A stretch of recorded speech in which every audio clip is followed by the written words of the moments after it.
All right, so this is part two of our activity or our exercise. What we're getting at here is just this. Okay, good.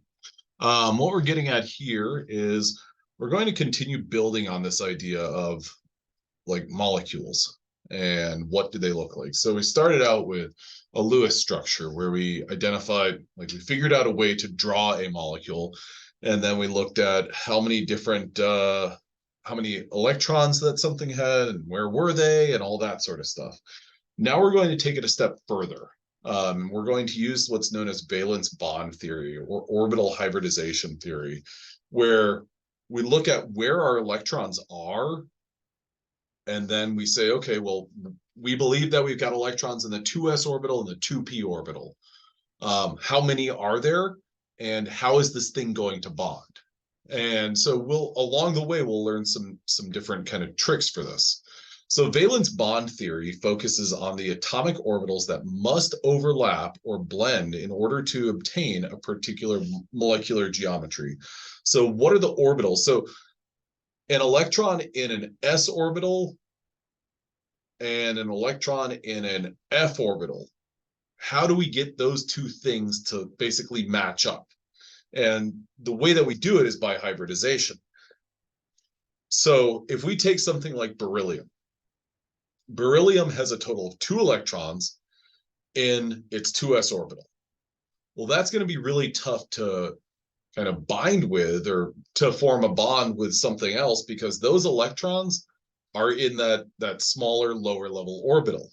And so what we do is, and the theory is that we take an s orbital and a p orbital, and just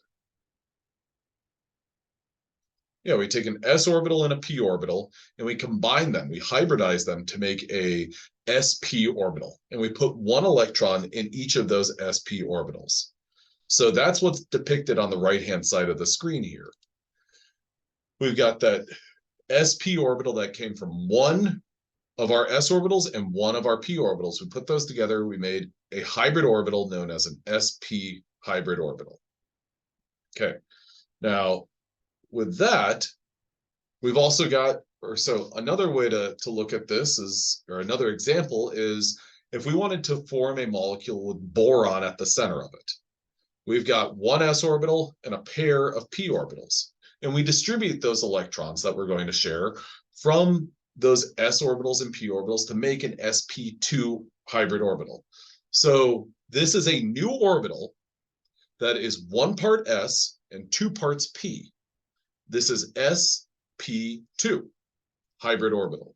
So one of the questions that people always like to ask is basically, what percent character is S for an sp2 hybrid orbital? The same thing can be asked of what percent is P? Well, let's think about this. This is 1 part S, 2 parts P. So it's 33% S, 66% P. So then if we were to go on, or if we were to go back and look at our sp orbital, that's 50% S, 50% P. If we were to move ahead and look at another hybrid orbital, an sp3 hybrid orbital, that's 1 part S, 3 parts P. So what percent of that, or what percentage of it is P? 75%. What percentage of it is S? 25%. Next is an sp3d orbital. We're taking electrons from the s orbitals and the p orbitals and making something that is 1 part s, 3 parts p, 1 part d. So it's sp3d. So it's 5 total parts. 20% of it is d. 20% of it is s. 60% of it is p. sp3d2. That's the highest that we're going to go with respect to hybridizing these orbitals. And that sp3d2, that's thinking about the parts. S, P, P, P. So that's 4 parts. D, D. It's 6 parts. So it's taking from a total of 6 different orbitals. This is 1 of 6 parts, S, 2 of 6 parts, D, and 3 of 6 parts, P. So it's like 17% S, so 1 out of 6. And then it's like 34%, 34% D, 50% P, because 3 of the 6 parts that make this thing up are P hybrid orbital or P orbitals. So what we're doing is we're basically taking where these electrons are and redistributing them so that we can form bonds. That's the theory, or that's the idea with valence bond theory. Oh, oopsies. So what I want you to know about valence bond theory is to be able to answer the questions that I asked about with respect to percentage. And then to be able to say, well, it's this part, this part, this part, this. Be able to answer those questions. That's absolutely important. And then be able to know kind of the sequence. There's no such thing as an SD2 orbital. You have to first merge an S and a P orbital, then merge an S and 2 P orbitals, then 1 S and 3 Ps. And then if you need to, you say 1 S, 3 Ps, 1 D, making that sp3d orbital, and so on. Okay, that's the highest. Now, the next thing that I wanted to talk about today was this next evolution and next idea with respect to what does a molecule look like. And a theory for this, or a proposed idea, is valence shell electron pair repulsion, or VESPR. Now, what this says is it basically looks at electrons, and it says electrons in bonds and in lone pairs can be thought of as charged clouds that repel one another and stay far away from one another, as far away from one another as possible. And that causes the molecules to assume specific shapes. So you could kind of think about it as we're taking a Lewis structure and we're saying, well, 2 pairs or 2 electrons between 2 atoms, well, it doesn't really look like a straight line. Instead, what does it look like? Well, we're looking at that and thinking about it and coming up with these different models. The different models shown here are pretty simple and straightforward in terms of where things are spatially. So if you look at this AB2 molecule, that would be, you've got 1 central molecule and 2 molecules, 1 on the left, 1 on the right. And those things, those single bonds between our central and our left and our right atoms, those are going to be repelling one another as much as they possibly can. Then we've got our AB sub 3 trigonal planar molecule, where we've got our central atom, and then all of these things are repelling one another as much as they possibly can. And those exist on a flat plane. So that's a nice little triangle. These atoms, the gray atoms in the center here on our central molecule, I'm talking about that, and then I'm talking about this one, talking about this one, and I'm talking about this one. They are as far from one another as they possibly can, or be from one another. Now, if we look then at our AB4, these are, well, they're as far from one another as possible on an X and Y plane. So X, Y, but then Z, we're thinking about things in 3 dimensions. There we go. There's our 3 dimensions. These things are 109.5 degrees away from one another. And that makes them as far from one another as possible. So what we're going to do is look at these different models and how they apply to different molecules. I want you to know these right here, these electron domain geometries.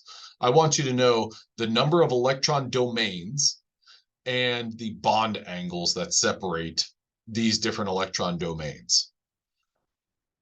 I want you to know that, and I want you to know the electron domain geometry. If there are things that are 180 degrees from one another, and there are 2 electron domains, that makes a linear molecule. If there are 3 electron domains, that puts those 3 things 120 degrees from one another. 109.5 makes a tetrahedral molecule has 4 things coming off of it. They're 109.5 degrees from one another. A molecule with 5 things coming off of it, these things are trigonal planar, and they're going to be both 120 and 90 degrees from one another. Then last but not least, a molecule that is octahedral has a total of 6 things or 6 electron domains, and those electron domains are 90 degrees from one another. I want you to know this table. So if I asked you the question, what are the bond angles for a trigonal bipyramidal molecule? I would want you to say 120 and 90 degrees. I want you to be able to answer that question specifically. Next, what we're going to do is we're going to look at different molecules and apply these different electron domains. We'll look at the first 3. We'll look at a linear molecule. One example of a linear molecule would be carbon dioxide. This has 2 atoms coming off of that central carbon. Those 2 atoms are 180 degrees from one another. They're double bonds holding them in place, and this molecule is known as, or it's considered to be sp hybridized. So it's an s orbital and a p orbital that come together to make that thing. So another thing that you might think about is, well, and actually I'll do the first 3 and then I'm going to come back. Something that is trigonal planar, a molecule like BF3, boron trifluoride, that has 3 different electron domains. Those 3 different domains are all exactly 120 degrees away from one another. And I'd like to focus and keep your focus in on this top one, a trigonal planar molecule. That's a fluorine, another fluorine, and another fluorine. 3 fluorines. No lone pairs of electrons on that central atom. Those are 120 degrees away from one another.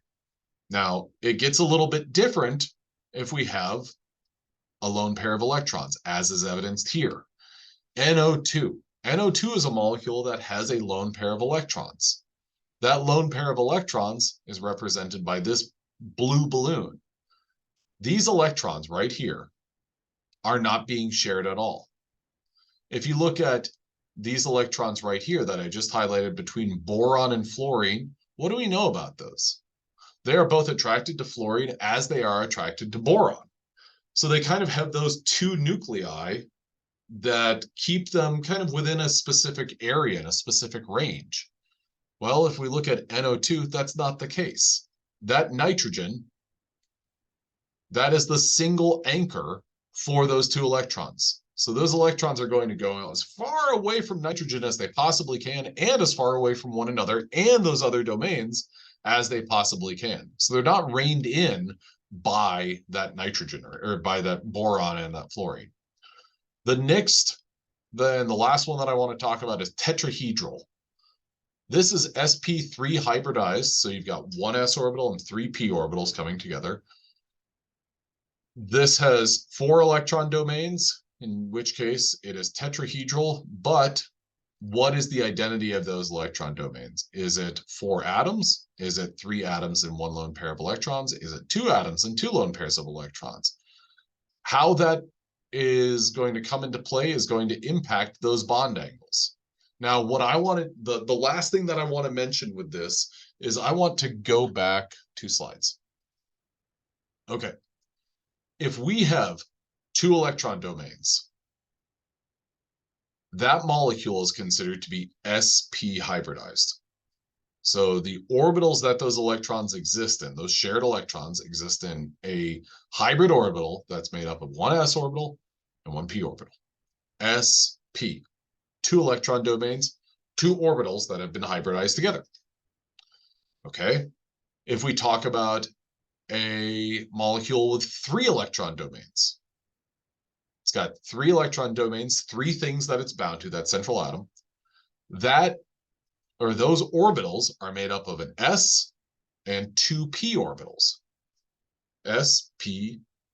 So sp2 hybrid orbitals, 3 electron domains, and it is 3 different orbitals that come together to make that hybrid orbital.